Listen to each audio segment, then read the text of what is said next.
ओम नमः शिवाय। हर हर महादेव। आज विद्येश्वर संहिता का मैं 19 और 20 अध्याय सुनाने जा रही हूँ।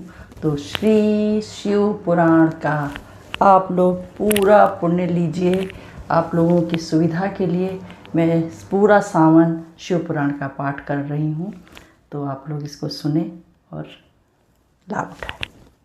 तो 19वां अध्याय। ऋषि बोले, हे सूत जी, आपने पार्थिव महेश्वर की जैसी महिमा वेद व्यास जी से सुनी हो, वो सब भी कृपा कर लोगों को सुनाइए। सूत जी बोले, हे ऋषियों, मैं तुम्हारी श्रद्धा भक्ति से प्रसन्न होकर शिव के पार्थिव लिंग की महिमा का वर्णन करता हूँ।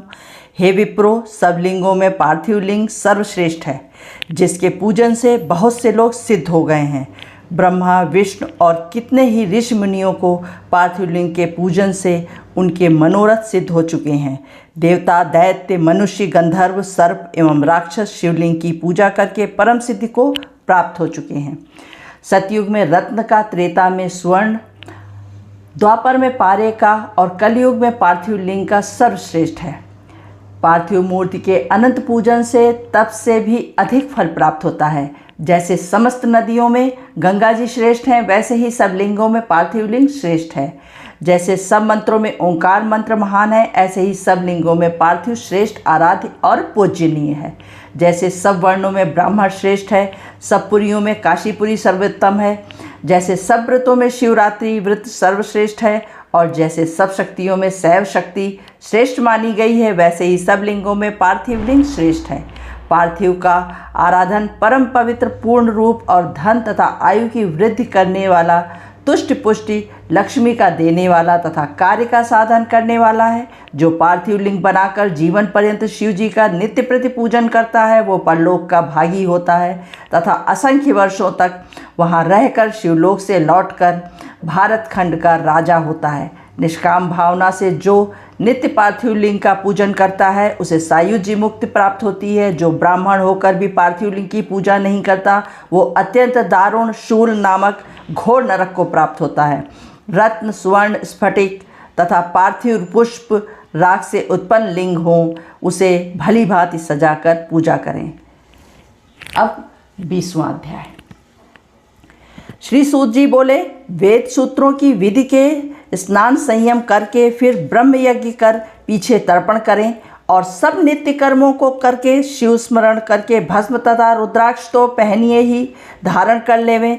फिर भक्ति रूप पूर्वक श्रेष्ठ पार्थिव लिंग को वेदोक्त विधि से भली प्रकार पूजा करें। किसी नदी के तट पर, पर्वत पर, जंगल में, शिवालय या पवित्र देश में पार्थिव पूजन करना चाहिए। पवित्र देश में उत्पन्न हुई मिट्टी को प्रयत्न से लाकर सावधान हो शिवलिंग की पूजा करनी चाहिए। मृतिका को जल से शुद्ध करके धीरे धीरे उसके लिंग बनावें और नमः शिवाय इस मंत्र से पूजन सामग्री का शोधन करें।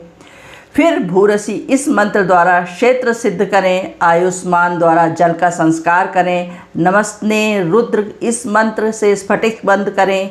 नमः शिवाय इस मंत्र से क्षेत्र की शुद्धि करें। नमः मंत्र से पंचामृतिक भोक्षण करें। नमोल ग्रीवाय इस मंत्र से लीव की प्रतिष्ठा करें। ऐत्र रुद्राक्ष मंत्र से भक्ति सहित रमणीय आसन देवें। नमो महांतम इस मंत्र से आवाहन करें। याते रुद्र इस मंत्र से उपदेश करें। यामीशुम इस मंत्र द्वारा स्नेह सहित अधिवास करें। असौजी इस मंत्र द्वारा देवोन्यास करें। ओसोयो व संपत्ति इस मंत्र द्वारा उपसमर्पण करें। नमो अंतुनी लग्रीव्याय इस मंत्र से मनु द्वारा पाद्य स्नान और रुद्र गायत्री द्वारा अर्घ्य देकर त्र्यंबकम मंत्र द्वारा आचमन करावें। दधिक्राण इस मंत्र द्वारा दधि स्नान कराकर घृत्याओ इस मंत्र द्वारा दूध स्नान करावें। इस तरह वेद की विधि से जो बुद्धिमान लोग शंकर जी का पूजन करते हैं, उनको शिव जी उत्तम फल प्रदान करते हैं। शिव के नामों से ही पार्थिव लिंग की पूजा करें, जैसे हर, महेश्वर, शंभु, शूल, पाणि, पिनाकधारी, शिव, पशुपति, महादेव, गिरजापति आदि इस क्रम से मृतिका लाकर उसके सुगंधित द्रव्य मिलाएं। फिर सोने का शोधन करके प्रतिष्ठा और आवाहन करके स्वान पूजन और क्षमा याचना करके विसर्जन करें। फिर भक्तिपूर्वक ओम नमः शिवाय मंत्र का जप करता हुआ शिव जी का ध्यान प्रतिदिन करता रहे। इस प्रकार गुरु के दिए हुए पंचाक्षरी मंत्र को विधि सहित सदैव जपता रहे। शतरुद्रीय का पाठ करता रहे। हाथ में अक्षत और पुष्प लेकर श्रद्धा भक्ति सहित प्रसन्न चित्त हो, इस प्रकार शंकर भगवान की प्रार्थना करें। हे मृकिंड, आपके गुणों को जानने वाला, आप में चित्त को लगाने वाला मैं आपका दास हूँ।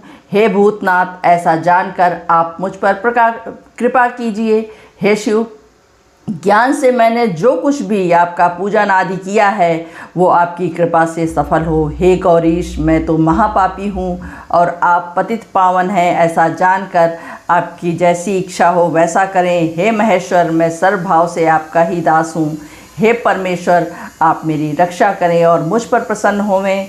इस प्रकार कहते हुए हाथ में उन अक्षत और पुष्प को शिव जी के ऊपर चढ़ावें। फिर साष्टांग प्रणाम कर प्रदक्षिणा करें। तदंतर श्रद्धा भाव भक्तिपूर्वक स्तुति करके देवेश का स्तवन करें। फिर विनती भाव से मधुर शब्द उच्चारण करता हुआ प्रणाम करें। तत्पश्चात आदरपूर्ण पूजन विसर्जन करें।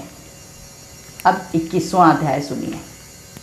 ऋषि बोल रहे हैं, हे सूत जी, शिव जी के पार्थिव लिंग की कुल कितनी संख्या है? सूत जी बोले, हे ऋषियों, पार्थिव लिंग की संख्या कामना के अनुसार कही गई है। विद्वान पुरुष प्रीत सहित 1000 पार्थिव शिव का पूजन करें।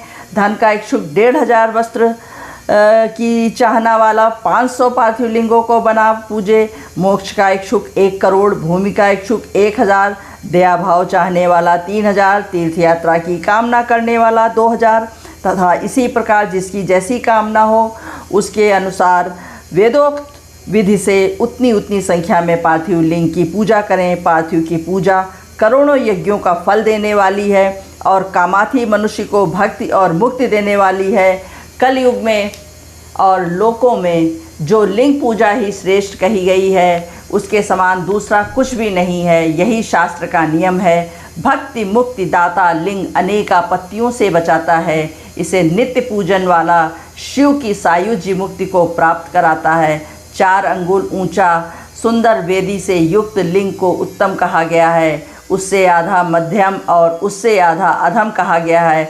उसका कोई फल नहीं होता। विद्वान को चाहिए कि वो अन्य सब कर्म जालों को छोड़कर नित्य प्रति एक ही लिंग की पूजा करे, क्योंकि एक ही लिंग का अर्चन करने से संपूर्ण स्थावर जंगम पूजित हो जाता है।